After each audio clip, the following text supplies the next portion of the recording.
Claudio Fernández Macor es nuestro especialista en economía, académico él, y viene a charlar sobre temas. Hoy trajo el tema, el censo. ¿Para qué sirve el censo? Recién le estábamos discutiendo fuera de aire. Hay gente acá que está en contra del censo. No se entiende cómo puede estar en contra la gente del censo. Pero bueno, ¿cómo andas, Claudio? Hola, Connie, ¿cómo andás? No es raro que la gente diga, estoy en contra del censo. No, está. Se puede. Hay, de hecho, justo estábamos hablando acá con Guille, es justificada su posición. De hecho, hay países que no hacen censo. Pero ¿por qué la gente está en contra del censo? Digamos que es un hecho que no genera ninguna maldad, digamos. Bueno, no. En principio, o sea, después lo podrá decir Guille cuál es su postura, ¿no? Pero, o sea, hay de todo, ¿no? Siempre hay de todo. Hay cierto criterio conspiranoico que es el menos respetable de todo. Claro, ese es el tema. Es el menos respetable de todo. Digamos, eso lo descartamos. Eso lo descartamos. El Estado me persigue, quiere tener mi vida. Eso lo descartamos. Bien. Después hay ciertas ideas respecto a que en la era de la Big Data, habiendo tanta información en tantos lugares dispersos, sobre todos nosotros, cabría la posibilidad de poder organizar toda esa información para recopilar a través de ella la misma información que se recopila a través del censo. Bueno. De hecho, hay países, por ejemplo, España ya no hace más censos. Hizo el último. El último fue hace unos años y varios países del norte de Europa ya tampoco hacen más censos. ¿Viste lo de España? Disculpame que te voy a hacer una capite, que España dio en su último censo 1.000 habitantes menos que Argentina. Sí. Exactamente sí. 1.000. O sea, bueno, y el crecimiento poblacional, fíjate, de España los últimos 12 años creció 1 millón de personas la población, que son inmigrantes, porque la tasa el índice de fecundidad, digamos, en general de los países europeos da de crecimiento poblacional. Y acá en Argentina creció el 18%. Mirá. O sea, creció de 40 a 47, 7 millones. Sí, en 10 años. Millones. Pero igual me sorprendió la paridad poblacional de España y Argentina. Y bueno, se va equiparando con el tiempo. Sí, mirá qué loco. Fue equiparando. Mirá qué loco. Bueno, pero vos querías hablar del censo, ¿y por qué querías hablar del censo? Bueno, porque se hizo el censo, porque da la coyuntura para comentar algunas situaciones específicas del censo. No vamos a hablar del censo en general, aunque yo quería comentar como algunas generalidades del censo, por qué se hace el censo, por qué es importante hacerlo, un poco a colación de lo que preguntaba recién, y traer algunas preguntas del censo que pueden despertar cierto interés, cierta polémica, cierta novedad. Esa era un poco la propuesta que tenía para ahora. Si querés, empiezo. Avancemos. El censo, digamos, es el 11º censo que se hace en la Argentina. El primer censo se hizo en 1869 con la presidencia de Sarmiento, un gran político y estadista argentino. A partir de allí se hicieron esporádicamente hasta 1947. A partir de 1947 empiezan a hacerse, como dice la Constitución, cada 10 años. Y este último sería el 11º. ¿Qué es un censo? ¿Qué es un censo? Un recuento y una caracterización, si querés, de todas las personas que habitan dentro de la Argentina, independientemente de dónde nacieron, de sus características sociales, demográficas, ocupacionales y de las características también de las viviendas. Es decir, de las características materiales, sanitarias, de todas las viviendas que hay en la Argentina. Básicamente hay dos grandes grupos de preguntas, ¿no? Las preguntas vinculadas a la población, a las características de la población, la que decíamos recién. Las más interesantes sobre todo son la situación laboral, la situación educativa y todo otro grupo de preguntas vinculado a la vivienda que tiene que ver con las características de las viviendas, de qué están hechas, de qué materiales, las condiciones sanitarias, el acceso a la tecnología, por ejemplo, se agregó ahora, después vamos a ver. ¿Y por qué es importante tener esta información? En primer lugar, porque uno esperaría que las políticas públicas se proyecten o se diagramen o se ejecuten en función a estos resultados. ¿Dónde priorizar una política pública? ¿Dónde poner foco? Bueno, el censo a nosotros nos da el estado de situación general de la población total, a diferencia de la encuesta de hogares, que se hace sobre una muestra y que no es representativa de todo el territorio, porque son muestras que se hacen sobre aglomerados urbanos. Por ejemplo, en la provincia de Santa Fe, la encuesta de hogares se hace sobre Santa Fe y Rosario, no sobre toda la provincia. El censo permite conocer todos los habitantes y todas las viviendas que hay dentro del territorio. Entonces no es una muestra, eso es muy importante tener en cuenta. Y a partir de ahí uno dice, bueno, mira eso, tiene la misma importancia que tienen las estadísticas que hablamos la intervención anterior. Es decir, nos muestra esta situación y a partir de ahí uno esperaría que las políticas públicas se ejecuten a partir de eso. Es decir, uno desde el censo sale, bueno, ¿qué porción o qué grupos poblacionales están más afectados por la desocupación o por la informalidad? ¿O cuáles son los principales déficits habitacionales? ¿O en qué regiones del país está más afectado por los déficits habitacionales o por las situaciones sociales de las personas? Uno esperaría eso. Después que pase o no es otra cosa. Y como insumo científico también es muy importante porque a partir de ahí, digamos, es una información base para mucha investigación científica que se hace sobre las condiciones sociales. O sea que, digamos, en principio es una herramienta útil.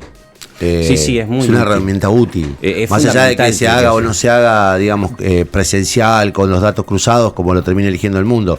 Es importante tener una radiografía perfecta de lo que somos como sociedad. Sí, totalmente. Ahora, el problema aparte es un mandato constitucional. ¿Por qué es un mandato constitucional? Porque la representación en diputados depende de la población de cada jurisdicción. Eso no se modifica desde 1983 igual, pero en principio cada jurisdicción debería tener más o menos diputados. Más o menos según el nivel de población que tiene. Y por eso es un mandato constitucional y por eso hay que hacerlo cada 10 años, ¿verdad? Pero más allá de eso es un insumo estadístico muy importante. Si querés, podemos ver los datos preliminares que hay del censo. Sí, claro, los que se arrojaron inmediatamente. La siguiente. La gente están mirando los veía como una especie de escrutinio electoral, sí. ¿Ah, sí? No, la siguiente, por favor, datos, sí. Martín. Esos son los resultados provisorios, que justo hablábamos, creo que antes de estar al aire, ¿no? Ahí ya tenemos una estimación de cuál es la población argentina. Somos 47 millones, redondeando 300.000 habitantes. Esto fue un dato que no se esperaba. ¿Por qué? El INDEC proyectaba 46.200.000 para este año. Es decir, hay 1.100.000 personas más de la que se estimaba. Todavía no se va a saber por qué. Se entiende que tiene que ver con un flujo migratorio importante que hubo, ¿no? Sobre todo de Venezuela en este periodo, también de otros países, pero fundamentalmente Venezuela, mayor al que el INDEC esperaba que había. Pero hay 1.100.000 personas Venezuela, más. Hay mucho chino también. Hay un incremento de verdad migratorio. Sí. O sea, el INDEC en sus proyecciones incluía eso, pero se ve que excedió No tiene que ver con un crecimiento en la tasa de natalidad, porque eso viene descendiendo en la Argentina. Ahí tenemos la población censada mediante censo digital, que es, casi la mitad de la población. Bien, Sí, bien. En Brasil, el último censo se hizo completamente digital. Yo creo que el próximo censo en Argentina va a ser digital. Esa es otra de las discusiones, digamos. Respecto al censo. No tiene que ser más presencial, sino completamente virtual, para ahorrar recursos y tiempo. Sí, ¿no? o presencial proporcional, porque yo digo, la verdad es que mucha gente se quejaba en edificios, en barrios cerrados. Digo, si vos vas ahí, los datos que necesitas son solamente los datos poblacionales, la cantidad de gente, porque que eso puede ser digital claramente o cruzado con los datos de documentación. Porque si vos sabés ahí si la gente tiene toda agua potable o no tiene agua potable, en un edificio, ¿por qué alguien tendría gas y otro no? Digo, todos tienen o techo de tierra. Digo, no son datos que si ya censaron a uno en el edificio alcanza, digamos, el resto lo buscás por la base de datos. Es absurdo que censen a todo el edificio. Sí. A mí no me censaron, bueno, pero si vos vivís en las mismas condiciones que todos los que te rodean, ¿no? Sí, no. Esa es la polémica, digamos. O sea, más que censo sí, censo no.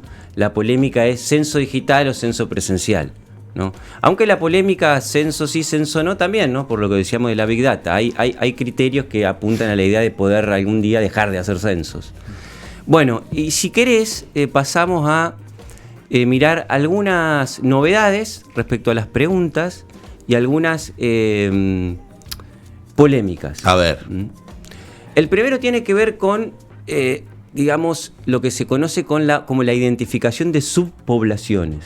Es decir, hay una población y hay ciertos grupos que la sociología se lo conoce así, como subpoblaciones, que el Estado puede estar interesado en identificar porque son grupos que quizá tienen alguna desventaja social.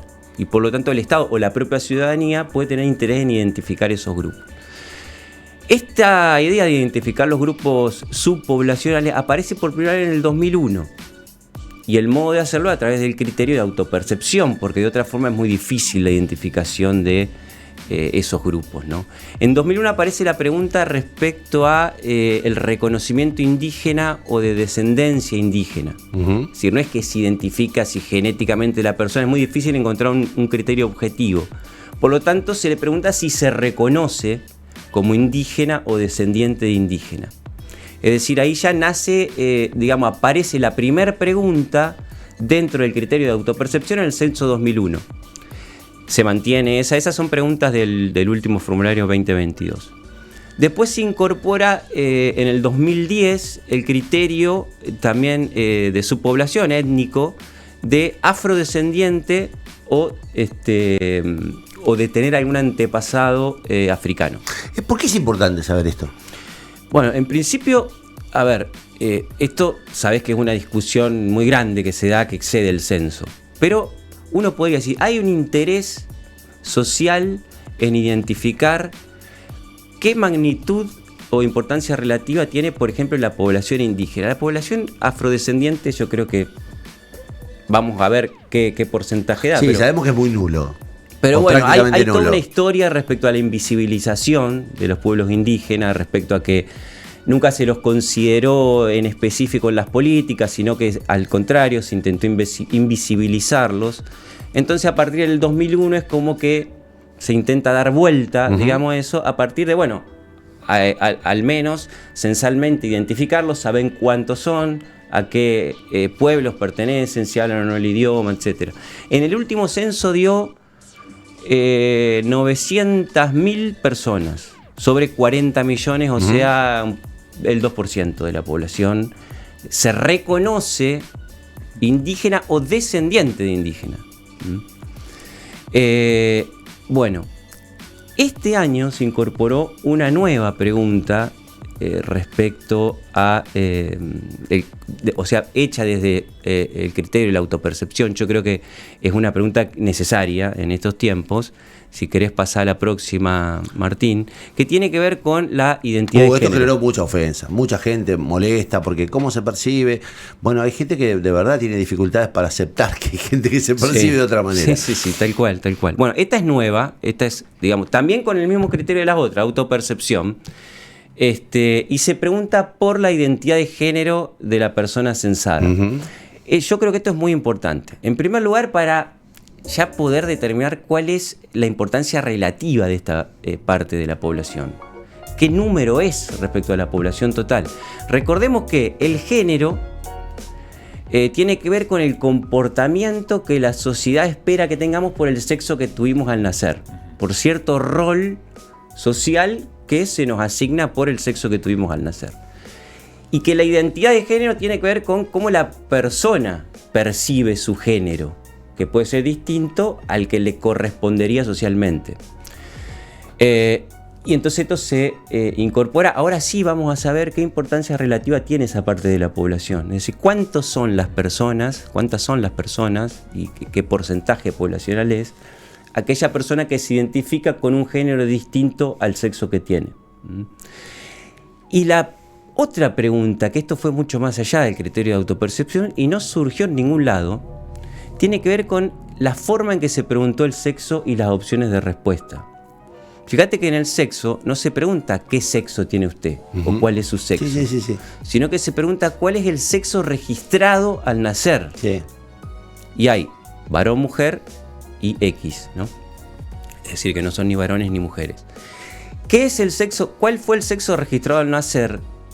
Cae dentro de, llamémosle, un paradigma que excede la autopercepción y que tiene que ver con la idea de construcción social de la realidad. Hay un dato objetivo, ¿cómo naciste? Mujer o varón, y después el dato subjetivo es cómo te percibís. Yo no diría, claro, es que no es así, Connie, no es así. ¿Por qué no? Acá ya la forma en que se pregunta, ya quita a un lado la condición objetiva. No, pero la objetividad está en el registro original, digamos. Es que se preguntas no sobre el sexo que tenés, sino sobre el que te registraron. Claro. La genitalidad al nacer, digamos. Claro, pero es interesante también, no es discriminatorio plantear que hay un sexo original registrado. O sea, vos naciste varón. Sí. Después te autopercibiste de otra manera. Sí, pero naciste varón, digamos, ahí no hay un hecho discriminatorio. Yo lo que te digo es lo siguiente, yo voy a esto. No digo que sea discriminatorio, digo lo contrario, o sea, es discriminatorio en otro sentido, digamos. Respecto al sexo hay dos posiciones enfrentadas, digamos. Uno lo diría desde la filosofía del conocimiento. A ver. Hay la idea de que la realidad o parte de la realidad es objetiva, y hay la idea de que no existe la realidad objetiva, sino que es solo una interpretación y por lo tanto la realidad es un relato, en definitiva una narrativa, no hay objetividad. Uh-huh. Respecto al sexo hay una polémica respecto a eso. Hay quienes dicen que el sexo, no el género, el sexo, es objetivo y biológico, es decir, uno nace con un aparato reproductor masculino, con un aparato reproductor femenino, con un cromosoma X, cromosoma XY. Y hay la idea de que el sexo es una construcción social. Y que por lo tanto no es que uno nace con un sexo, a uno le asignan un sexo, bueno, sí. se lo registran. Sí, pero por la genitalidad, digamos, básicamente. Sí, lo que pasa es que ahí la forma de preguntar ya implica que no hay, que se desprecia la condición biológica y que se asume la idea de construcción social del sexo. Uno no nace con un sexo, se lo registran de una determinada manera. Por eso apareció también la opción X. Sí. Bueno. Es excepcional, pero Sí, creo que es el 0,13%, está en la respuesta. Bueno, y después está, por supuesto, la idea del género, de si coincide o no, que eso, ya lo dijimos, es importante. Si querés seguimos, Martín, otro tipo de preguntas. Bueno, acá en el censo queda claro una cosa que hablábamos en una de las semanas anteriores, es qué se considera población ocupada en la Argentina. Fíjate qué se considera población ocupada. Si uno mira la forma en que se pregunta, la primera pregunta dice, durante la semana pasada, ¿trabajó por lo menos una hora sin contar las tareas domésticas? Si usted responde que sí a eso, si trabajó al menos una hora... ¿Sos subocupado? No, sos ocupado. En principio sos población ocupada. Ah, bueno, entonces es falso esto. Bueno, es el criterio que una se hora establece. es subocupación, digamos, como una hora. Bueno, después hay que ver, acá en el censo no se puede determinar subocupación, porque la subocupación es población ocupada, lo que pasa es que trabaja menos horas de las que quiere trabajar. Eso acá en el censo no sale. Ahora tampoco, qué sé yo, le cortaste el pasto a tu vecino por 100 pesos la semana pasada, sos población ocupada. Por si vos contestaste no, en la próxima te preguntan, ¿en esa semana hizo alguna changa? ¿Fabricó algo para vender afuera? ¿Ayudó a un familiar o amigo en su chacra? Si contestás sí, sos población ocupada. Esto no lo tenía tan claro. Bueno, eso es población ocupada. Vos changueaste cortándole el pasto a alguien una hora a la semana, sos población ocupada. Pero esto no contrasta con con la forma de medir a la población del INDEC. No, cuando tenemos los datos de ocupación y desocupación, ¿toman estos criterios el INDEC para decir quién está ocupado y quién está desocupado? Sí, toman estos. Las mismas preguntas se hacen en las cuentas permanentes de hogares, la misma. Acá, como todos tuvimos acceso a las preguntas, podemos ver cómo se determina la población ocupada en la Argentina. Uh-huh. O sea que podemos, cuando tenemos los datos de desocupación, que bajan del 2 al 7, bla, bla, bla, bla, bla, si tenemos estos datos, que es al menos una hora de subocupado, los datos serían muchísimo mayores a lo que nosotros consideramos una persona ocupada que pueda tener un ingreso más o menos estable. Sí, lo que pasa es que acá no te preguntan cuántas horas trabajaste. Acá, como población ocupada, contás vos, cuenta el Connie, cuenta yo, cuenta un trabajador fabril y cuenta un tipo que changueó una hora cortando el pasto del vecino y cuenta lo que decíamos la semana pasada, la persona que recibe un plan social de parte de alguna... potenciar trabajo. Claro, porque trabajan en cooperativa y a lo mejor la semana pasada fue a limpiar una zanja un par de horas. Hoy el potenciar trabajo está, creo que arriba de los 16.000 pesos. O sea, una persona Claro. que percibe 16.000, 17.000 pesos por 4 horas, creo, diarias, está considerada dentro de la población ocupada. Sí, tal cual. ¿Y qué sería la población desocupada? Que es la población que vos decís, bueno, Claro, para medir bueno. la tasa de desempleo. No solamente, digamos, no tenés que haber hecho ninguna changa, sino además tenés que haber buscado trabajo activamente durante las últimas 4 semanas. Que es lo que pregunta ahí en la 29. Es decir, si vos no trabajaste, pero buscaste trabajo, o sea, no trabajaste ni siquiera una hora en la última semana, y a su vez buscaste trabajo activamente, ahí pasás a ser población desocupada. Es decir, que dentro de la población desocupada no se incluye un fenómeno creciente, sobre todo en países de América Latina, que tiene que ver con lo que se llama población desanimada. Si población que ya hace mucho tiempo que busca trabajo y como no encuentra, ya no busca más activamente. Por lo tanto, eso no cuenta como desempleado. Una persona que ya, porque ya no tiene la esperanza de conseguir un trabajo, deja de buscarlo, sale de la población desocupada. Por lo tanto, tiende a bajar, digamos, la tasa de desocupación, esa estadística. Pero sí, también la información que nos va a dar el censo también se vincula con la informalidad, porque se pregunta a cada persona si hay aporte jubilatorio. Entonces, esto nos va a dar un panorama respecto al trabajo que se llama trabajo en negro, la cobertura de salud, que parte de la población tiene cobertura de salud, eso también se pregunta. Entonces, es una información que va a ser relevante. Bueno, yo creo que Con eso alcanza. no traje... No, porque además no es mucho más extenso el censo. Yo lo hice de manera digital y más o menos después está la pregunta vinculada, digamos, a cuántos viven en la casa y Sí. si hay jubilados o no. Me parece que, digamos, yo no sé si hacía falta más. Después hay preguntas que uno se incorpora, está bien. Yo preguntaba, ¿no hacía falta un censo que incorporara el nivel de... Capaz que es una estupidez lo que estoy planteando, pero el nivel de mascotas que se tienen? ¿No es importante tener un censo de cuántas? De verdad lo pregunto, ¿eh? Sí. Porque ahí también hay una industria detrás de eso y también hay hay políticas detrás de eso. Las mascotas han pasado a tener un lugar importante, relevancia en la vida y tienen una economía. Sí, de hecho yo te diría que hay políticas públicas, debería haber políticas públicas Entonces vinculadas digo, a ¿por qué eso, no están las mascotas? Es un tema que debería, digamos, estar. Sí, hay un tema también, me lo iba a dejar, me lo había olvidado, que es muy importante que se vincula con las discapacidades, ¿no? La población con discapacidades, que en este censo, como en el anterior, digamos, en general no se preguntaba sobre población con discapacidades, y ahora se incorpora una pregunta que ya se había incorporado, en el censo anterior, que no pregunta sobre discapacidades en general, sino que pregunta sobre limitaciones que tiene la persona. Si querés, Martín, pasa la próxima. Dificultades o limitaciones. Sí. Digamos, acá hubo, yo estuve buscando qué posición tenían asociaciones civiles u ONG vinculadas a las personas con discapacidad, y muchas de ellas, te diría que la mayoría, denuncian una invisibilización de la discapacidad, que eso sí me parece importante. Digamos, así como se visibiliza, estábamos diciendo antes, las personas por su identidad de género, por su condición étnica y demás, hay cierta invisibilización de la discapacidad. ¿Por qué? Porque,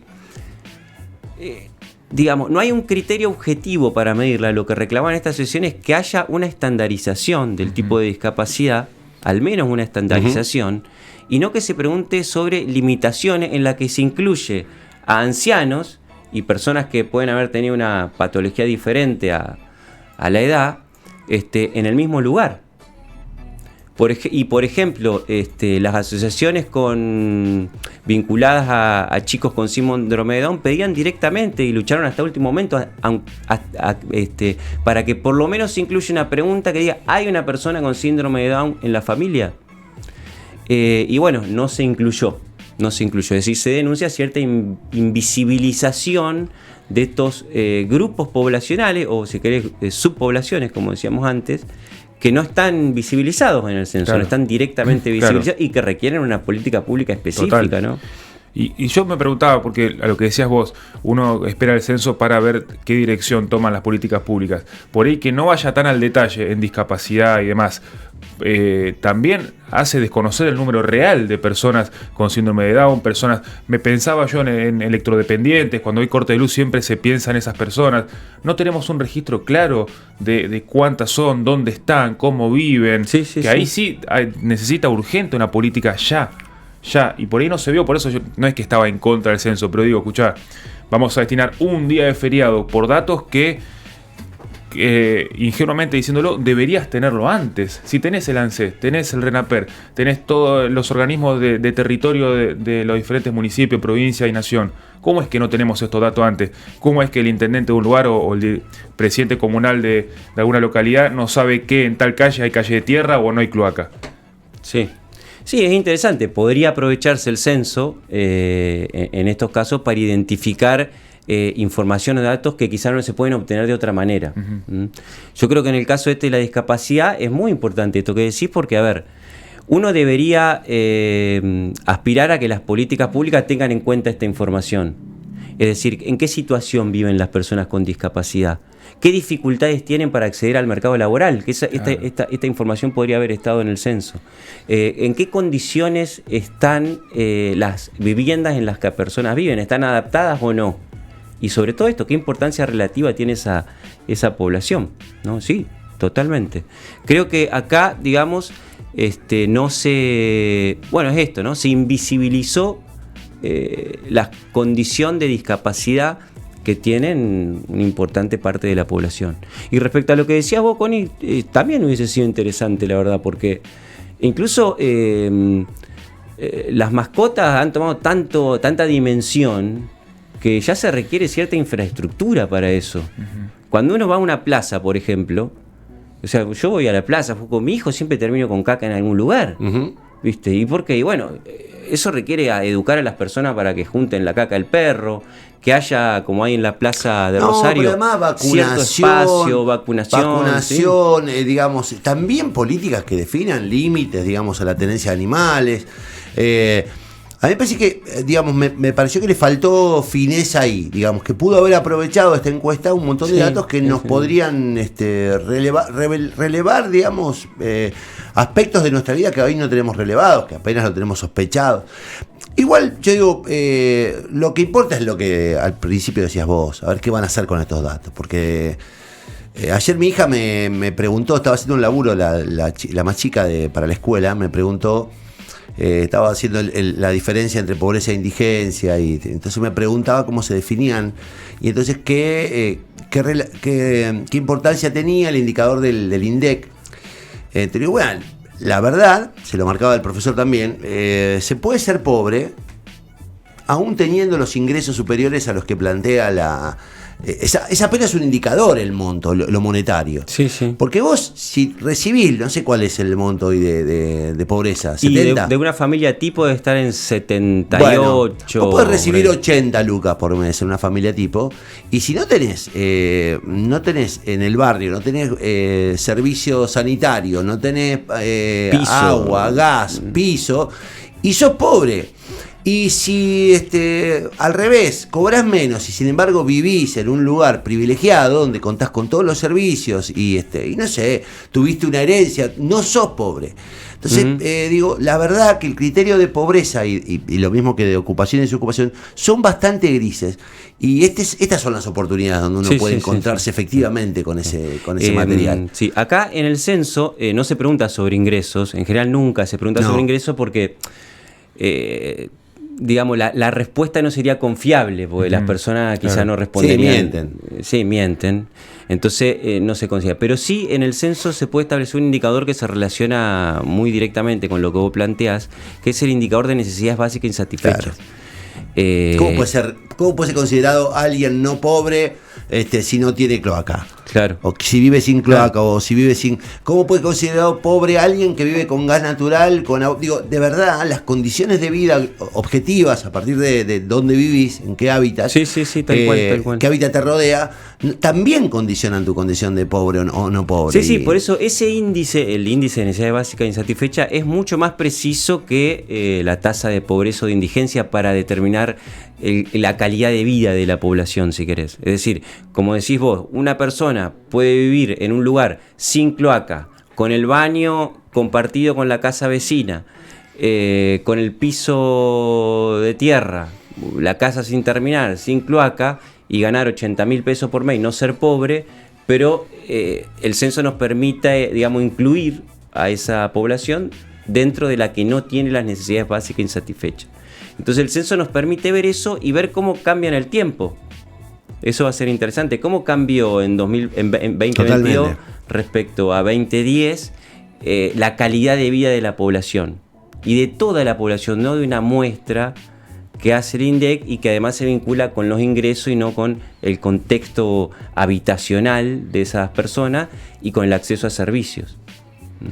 Está bueno, Claudio Fernández Macor es el hombre que se encarga de los temas económicos aquí en La Resistencia, de los temas más profundos, digo, podríamos estar hablando de las peleas del ministro con el secretario de Comercio Interior y todo eso, de lo que hablamos permanentemente y que lamentablemente se ha convertido en tema de los coyunturales, pero está bueno charlar con vos de este tema que son más profundos, que tienen que ver con pensar un poco para qué los datos, para qué nos sirven, y de verdad reflexionar sobre realidades que son las que no se modifican, digamos, ¿sí? Las que ni se pueden modificar con un par de resoluciones. Yo te propongo algo para la semana que viene, salvo que tengas otro tema, que es sobre las políticas de shock.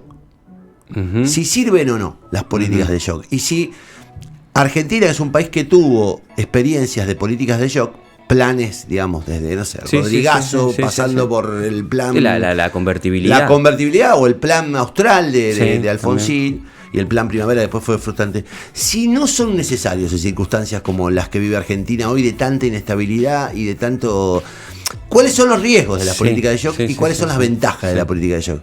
Bien. Me parece un buen tema porque digo...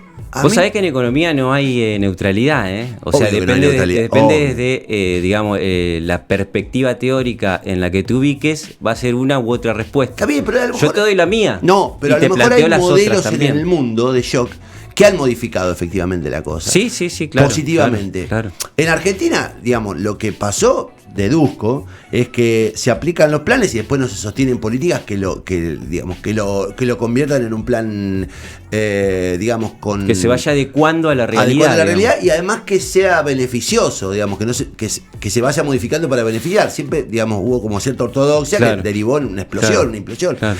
Pero me gustaría charlar sobre eso, porque yo me pregunto todos los días, ¿la solución no es un shock?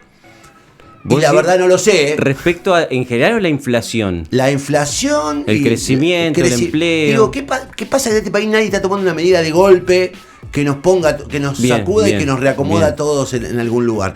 No, interesante. Y la respuesta que me llega de algunos que saben de economía, no en mi caso, dice, no, porque mirá que eso te implica... Bueno, pero quiero hablarlo, porque parece que hay Vos debes tener muchos amigos, digamos, medio zurditos, capaz. Tengo amigos zurditos y tengo amigos liberales crueles. Pero los liberales más tienden a acordar con las políticas de shock. No, porque te dicen que en realidad ahora están con la teoría de los supraliberales, los hiperliberales, dicen, no, es que hay que dejar que todo derrame. No, pará, digo, ¿qué derrame? Hay que dejar de cobrar impuestos. No, pará, que de cobrar impuestos. Entonces digo, lo que me pregunto es, ¿hay experiencias en el mundo donde el shock haya dado buenos resultados? Sí. Y puede ser que las haya. El euro fue una política de shock, por ejemplo. Más o menos. Demoró 10 años en instalarse. Bueno, pero en algunos países fue una política de shock. Pero lo hablamos el jueves o cuando quieras venir. Eso lo arreglas siempre con el productor. Dale. Claudio, un placer. Bueno, gracias, Connie. Saludo a todos.